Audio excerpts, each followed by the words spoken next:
So here are a couple of new or new-ish fragrances by Terence Hughes. He is a perfumer out of the UK. He has his own channel. I'm going to leave his link down below. These are fragrances that I've been getting a lot of hype lately. I know Supernova is the brand new fragrance. I've actually reviewed that, so if I remember, I'm going to leave a link to that review down below. But here we have a double feature, Hard Candy and Hard Candy Elixir. Thai oud, strawberry, vanilla, honey, citrus, nutmeg, mint. These are really interesting fragrances, but there is one explicit difference between these two. I'm excited to give you my thoughts on these two fragrances, so make sure to stay tuned.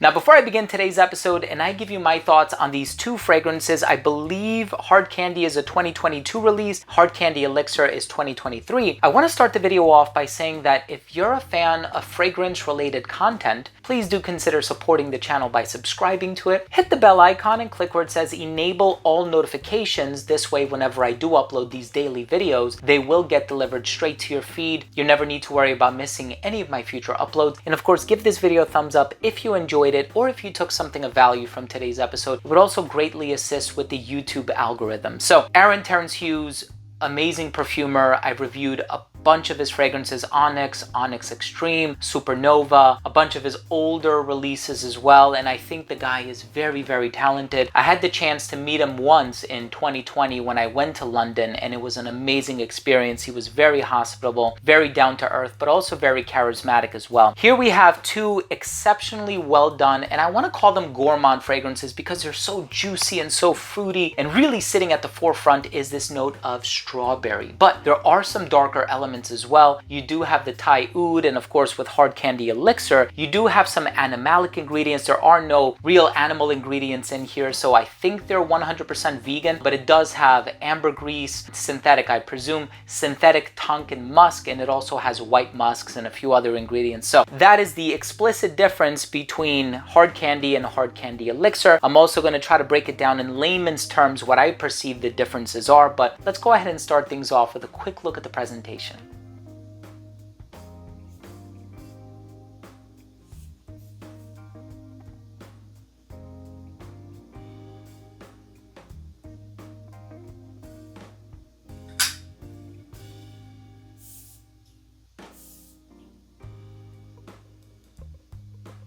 So the first fragrance that we're going to smell is the original Hard Candy. I sprayed this about 10 or 15 minutes ago, and the opening is really juicy and fruity, and you have that gourmand aspect to it. It's a little spicy. The citrus is not overdone, so you might get a little bit of the lemon or bergamot. You might get something fresh in the opening, but it very quickly progresses to that gourmand heart. You do have that sort of honeyed strawberry thing happening in here, and it's amazing, right? So the first time I sprayed it, I'm smelling it, and I'm like, wow, this is so good. It's so thick and syrupy and juicy. The vanilla definitely makes a strong presence in here. And in the dry down, you do have some earthy tendencies. I believe I read patchouli in the note breakdown. And then you also do get that Thai oud. It's not animalic, right? I've smelled some varieties of oud that have that barnyard quality. You're not going to get that in here. So if you're kind of apprehensive about that, I hope to alleviate your apprehensions. You're not going to get that here. For me, I thought I was smelling pear. And I think that's because initially I was making a comparison to Ultramall by Jean Paul Gaultier. And I said, oh wow, this actually smells a lot like that spicy, fruity sort of vanillic opening that you get in Ultramall by Jean Paul Gaultier. But you can tell this one is so much deeper, denser, richer, and it's a really, really sensual experience. But here's the thing, even if you go on the website, I believe American USD, Hard Candy is like $150 something. Hard Candy Elixir is like $180 something.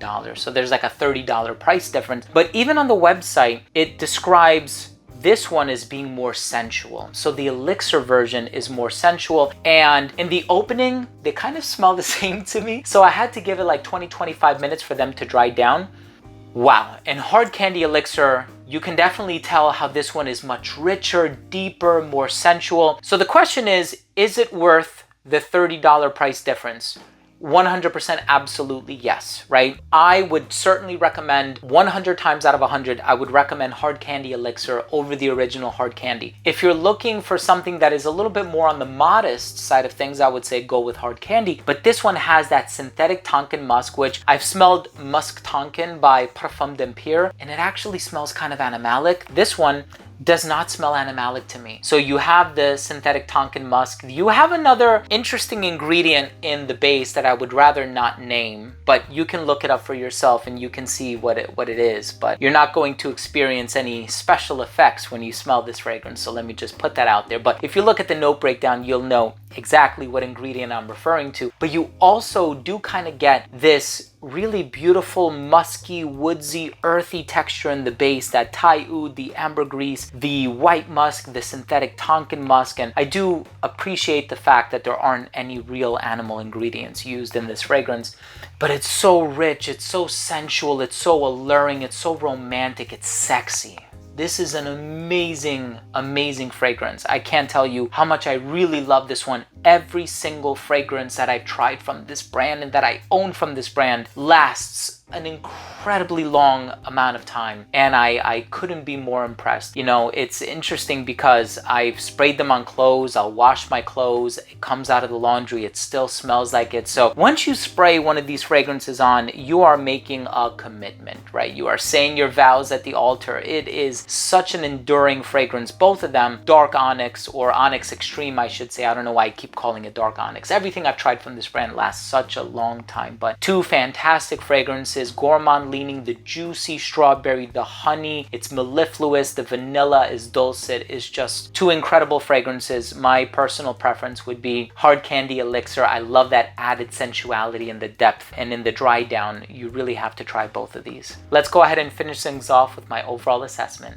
Now, first up, in terms of the uniqueness and the overall smell, I did get comparisons to Ultramall, but when I tried them side by side, you can tell these are much deeper, denser, richer, greater longevity, higher quality ingredients from what I'm able to perceive. And I love how transparent the website is, even in terms of like delineating percentages. You're not going to find too many brands that do that. I really admire that about this brand, and the perfumer, the fact that he does relay that level of transparency, I think is commendable. In terms of the longevity, 12 plus hours for both of them. Projection on both of them is incredible. For the first hour and a half to 2 hours of application, radiates well beyond an arm's length, especially considering the fact that there aren't too many diffusive ingredients in here. I mean, I think there are, but I think the stars of the show are the ingredients that you perceive in the mid and the dry down. But it became an elbow's length scent right around 7 or 8, a skin scent right around hour like 11 or 12. This stuff is beastly. In terms of the versatility, I do think it's perfectly unisex, unless of course you've already made that mental association between Ultramall and it being a guy's scent. But I do think they're perfectly unisex, if I'm being honest. I think these are great for all year round. I just probably wouldn't wear them outside in the high heat of summer. I can see them being potentially cloying, especially on account of the sweetness. You can wear these dressed up, certainly. I think they're special enough, or they're quite special, I would say, that I would prefer to wear them in a formal scenario. And I think they might appeal to somebody who's a little bit younger on account of the sweetness. But again, these are just recommendations and suggestions. Try it for yourself. Always go with your own nose and, you know, trust your own instincts when it comes to these subjective matters. And in terms of the presentation, I love it. The crystals at the top, the unicorn engraving, the plaque on the front, the bottle is classy, the magnetic cap, everything is beautiful. My final verdict on these fragrances are: they are two spectacular oud, strawberry, honey, vanilla, mint, lemon types of fragrances. Of course, Hard Candy Elixir is my personal favorite with that added sensuality in the dry down. Let me know, what do you guys think about these fragrances? Do you have a favorite ATH fragrance? Drop your comment down below. I know there's a lot of love for Terence Hughes, and I think it's 100% justified. So let me know, what are your favorites from this brand? Thank you so much for your time today. I really do appreciate it. I hope you took something of value from today's double feature review. If you did, please do consider supporting the channel by subscribing to it. Hit the bell icon and give this video a thumbs up. Thank you again so much for watching. I love you guys. We'll see you tomorrow. Bye.